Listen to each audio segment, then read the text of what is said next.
Hey y'all, a quick heads up before we dive in. I am so happy to announce that I'm hosting a live event called What's Next for You, a live career and leadership conversation for 2025. If you're at a crossroads in your career, you're thinking about your next move, or you just want to stop by and say hello, I'd love to see you there. So consider this your invitation to get clarity, purpose, and resolution for what's next. It is happening soon and seats are limited. So go ahead and head on over to eventbrite.com to save your spot. And now, let's get into today's episode. AI isn't coming in the future, it's already here. And what you decide next could determine if your career evolves or it evaporates. So let's chat about this.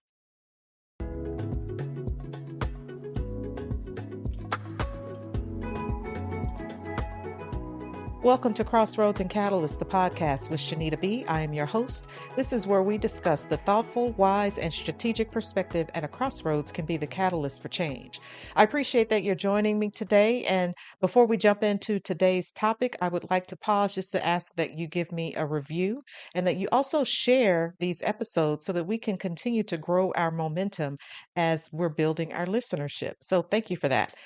Today's topic, we are talking about AI and the impact on all of our industries here in the United States. It's turning into a big deal if you haven't already noticed. And there is not any aspect of our lives that has not already been touched at some point by AI. It's just going to become a more ominous thing. That we live with, and we want to talk about what that looks like in relation to our careers. And I'd like to start off by talking about what we've seen in the past, because I think that when we consider how quickly technology has advanced over the years, a lot of the white collar type professional positions have been enhanced, and the work has been enhanced by technology. And I think that we've grown so accustomed to having technology around that we've never really considered that it would impact some of the jobs that are potentially going to be eliminated in the very near future as a result of AI. If you consider that some of the stats that are coming out are telling us that roughly 30% of the jobs in the United States could potentially be eliminated because of AI. It's large, that's a pretty large number. And like I said, when you consider in the past, even when you would talk about technology in, let's say, fast food and using AI for ordering burgers and fries, well, people were kind of in an uproar about that. But because those were more the entry level, first level type jobs, I don't know that we really understood the impact of that, but it's about to come knocking at our doors for those of us who are working in professional settings. And so it behooves us to really pay attention to the climate that's about to change and shift as a result of AI, because all of us are going to have to consider how relevant we will be in the AI age. And that's one of the reasons why I want to talk about it, because it's that important. And like I just mentioned, with that 30% stat. Of course, that's a projection. We don't really know the full impact, but if you even consider that this is being talked about in a lot of places, you can find news articles about it. You see it talked about on the news. I heard about it recently at a conference, and when I heard it from one of the colleagues, it was pretty jarring to consider that 30% of the work that as we know it could be completely impacted and shifted away because AI has advanced to the degree that it has. And of course, AI, there are a lot of good things about AI, and there are a lot of not so good things about AI. And we want to get into how we can not necessarily protect ourselves, but how we can evolve uh, in the aftermath of the promulgation of AI. Not necessarily the words that I was going for, but we'll stick with it. I want to give you some tips, because even in well, before I give you the tips, my knowledge of AI, listening to the news, it's not always very clear uh, from some of the things that I've heard what AI is, what it's going to do, the potential for it. And when you're listening to some of these news stories that air, that try to explain what this is, well, you're not really sure if they're giving you everything that you need to really be as informed as you should be. So it's really on us. The onus is on each of us to try to understand it better and understand how in our own workplaces, what is our work going to look like? And I love to apply technology to a lot of work because it helps to free up my time, some of my colleagues' time, some of my team members' time to focus on those things where we really need the highest level of their skill set to be applied. And I think that AI helps to do that to some degree. Now, again, when it goes back to talking about the relevancy and how we will be able to fit into this new AI age, well, that's where we really have to start to think strategically about what we're going to do to make sure that we still are relevant in an ever changing environment. And so, one of the things that I want to point out as far as some of the tips that we need to consider is we want to shift from panic to curiosity. Now, a lot of you may not be panicked or even really concerned about how AI will be adopted and adapted into your current work environment, but you still want to remain curious about what that will look like. Because let's face it, a lot of organizations, big or small, do not have the working capital to pour resources into some of the AI tools that will be available. But let's face it, as technology continues to advance and it is more easily and widely adapted in the greater market, it becomes cheaper. So as it becomes cheaper, then more organizations and people will begin to implement these types of tools into their workplaces. And so it won't be that far off. It was only in the 80s when cell phones were were pretty exclusive items, and now just about everyone has them. And I'm talking about a lot of people all over the world who you might not even expect would. So we're walking around with devices that have the computing power of a supercomputer from 40, 50 years ago. So it has moved that quickly and it's continuing to exponentially grow. So you want to definitely develop a curiosity if you haven't already, because you will find that in a lot of instances, it will be a great virtual assistant to you. So take advantage of it while you can and prepare yourself so that you can at least have the awareness of what it can do and how you can apply it at where you are. Number two, you want to audit your own position for tasks that can be automated. And what I mean by this is not necessarily that AI will replace your job, but that you would be someone who knows how to use it and use it effectively. Um, this is going to be important because if you know that it's going to happen anyway, you want to already prepare yourself mentally for the fact that it's coming and then shift your thinking so that you can work alongside it, whether rather than oppositionally to it. And that's going to help you in the long run. Because you definitely don't want to be seen as that person who doesn't want to change, because you will be left behind. And by the way that it looks with the advancements of AI, uh, there has the potential to be a lot of people to be left behind if they're unwilling to change how they think and view technology in the workplace. And again, the goal here is to make sure that there is a space and a place for us and our skill set, which means that we're going to have to enhance it. We're going to have to educate ourselves and, like I said, build that awareness for it. Number three, develop those power skills that AI cannot replicate. AI is not human. Humanity, that is something that is strictly unique to human beings. The fact that we are emotionally intelligent creatures, that we can critically think, that we have a will. There are so many advantages to being who we are as humans that AI cannot replicate. Now, there are going to continue to be some advancements that make it mimic some behaviors or characteristics, but it will not be human. And so we want to take advantage of that for as long as we have that window of opportunity. And so, what you want to do is you want to develop those strategic thinking skills. You want to learn how to exercise sound and solid judgment, because that's what's going to help you in the long term so that you can help to establish and determine how AI will be deployed where you are. That's going to be extremely important. Number four, experiment with AI and don't just talk about it.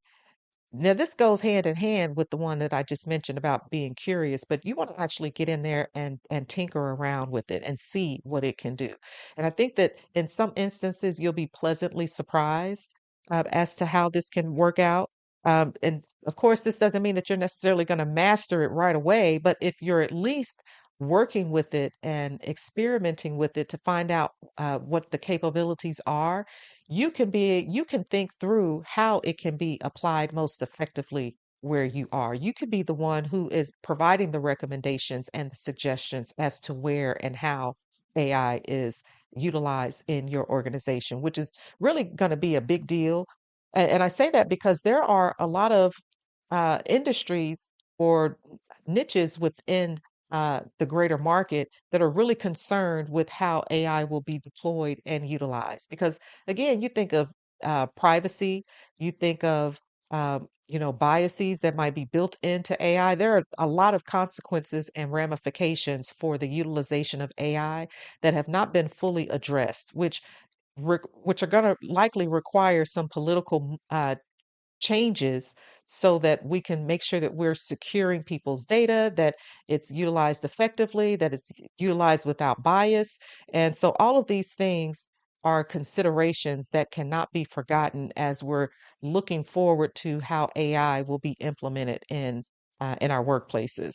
And those things are extremely important. And like I said, just talking to some people, we're up against AI when we're applying for jobs even. I'm sure a lot of people recognize that the algorithms, you hear the talk about algorithms and how they work either for or against. And whether you're applying for a job, whether you're utilizing social media, algorithms are currently at work directing the path of what is being sent and to whom, what is being presented and to whom. And how we utilize it is going to impact that. And the guardrails that we place around those things is really what's going to be important. So, wherever you are, in whatever position you find yourself in, you want to exercise um, critical thinking, strategic thinking, and how you approach the conversations with AI, because it's not going to come down simply to how much it costs. There are going to be some other critical questions that need to be asked, and you want to be a part of that process if at all possible. So I would say that you would certainly want to look for opportunities if you're not already a leader to have conversations with the people within your organization, if that's available, to share thoughts, concerns, maybe even use it as an opportunity to get on a project team to see, okay, well, we're doing a feasibility study per se within the organization to see where we can deploy this, if it's even uh, relate, if it's even reasonable to do so, and what are the consequences or the ramifications of doing so. Because again, a lot of us are already impacted by AI. It's just not to the degree to where it's completely eliminated our jobs. And for me, with what I've done over the course of my career, because I've gone in and I've done evaluations and observations, I've asked some of the questions on work and processes and how people are doing things. There are going to be some fantastic things that AI will do that can replace some tasks and make them more efficient, which means that people who are currently doing those things, we definitely don't want to see their jobs go away. We want to see where we can utilize their skill set and maintain that relationship with them in other areas. But it might not always be possible. So we want to think ahead. And if, like I said, if you're a leader, you should already be thinking about these things. If you're already going down that leadership path, or you're working on a team where you have that opening or that opportunity, consider these four tips that I just mentioned, because again, none of us is going to be um, protected from this. And when I consider even everything that AI has already done in the workplace and in the environment, and the changes that have come so quickly, it reminded me of the movie Hidden Figures. And I don't know if many of you have seen that, but this was the story about the human calculators who helped to calculate the computations, the math computations that were necessary to send men to the moon.